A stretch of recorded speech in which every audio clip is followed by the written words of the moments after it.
There's a 99% chance you're singing wrong and you probably don't even know it. Most people fall into habits that feel right, but they're actually holding their voice back. Look, I am not one to judge, and I don't want to sound like some know-it-all guru, but I've been singing for over 20 years, and I've made those same mistakes myself. I'm self-taught, and after coaching hundreds of students, I've spotted the same problems again and again. And today, I'll show you what they are, why they're so common, and how to fix them so that your voice sounds stronger, freer, and more confident. Here's the thing. I'm not just gonna hand you generic tips. Can we just talk about that for a second? I've heard and gotten so many tips in the past. Fix your posture, you'll sound better. You need to stay hydrated. It'll be good for your throat. Don't push too hard. You're not pushing hard enough. Now, I'm not saying those tips are bad. Some of them do help, but the truth is, your voice isn't like anyone else's. So instead of throwing random techniques at you, I want to give you a way to identify what mistakes you're making and how to fix them. How do you know what to fix if you don't know what the problem is in the first place? All right, with that said, let's get into it. Mistake number 1, breath control. Pushing too little or too much air. Over-breathing and under-breathing is one of the most common habits I see in all of my students. If you release too much air, you run out of breath to finish a song, and too little air gives the same exact problem. Okay, so let's try this. Let's bring your pointer finger up to your mouth. We're gonna let out a hiss like a snake. In 3, 2,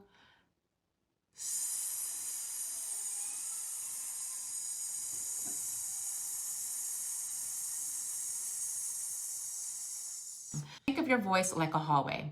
If you stand at the beginning of a hallway and simply speak, the sound of your voice will carry throughout the hallway.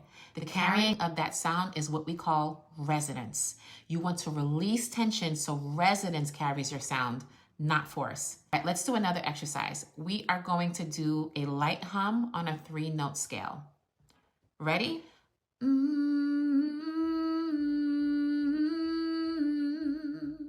One more time.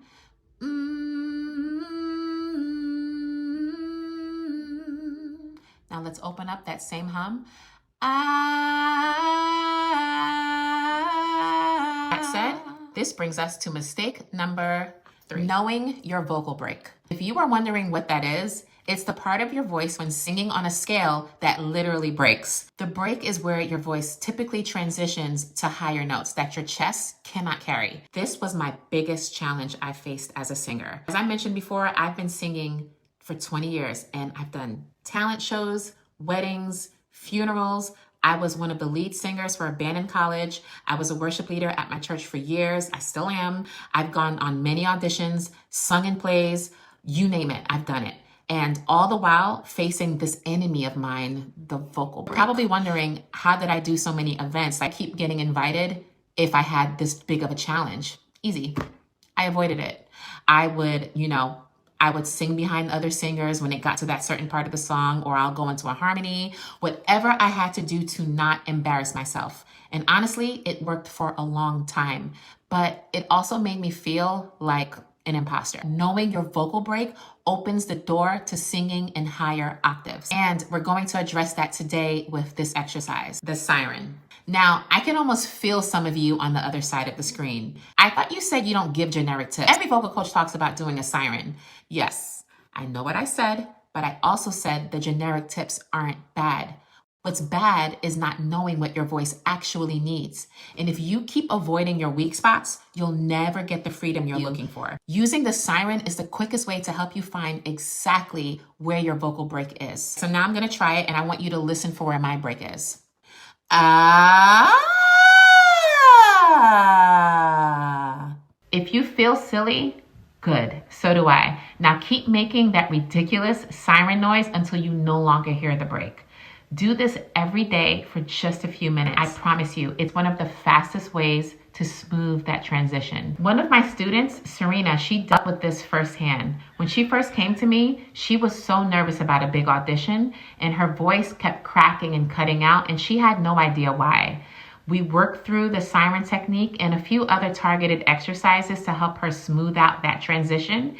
And she ended up not only making the team, but she was immediately placed as lead.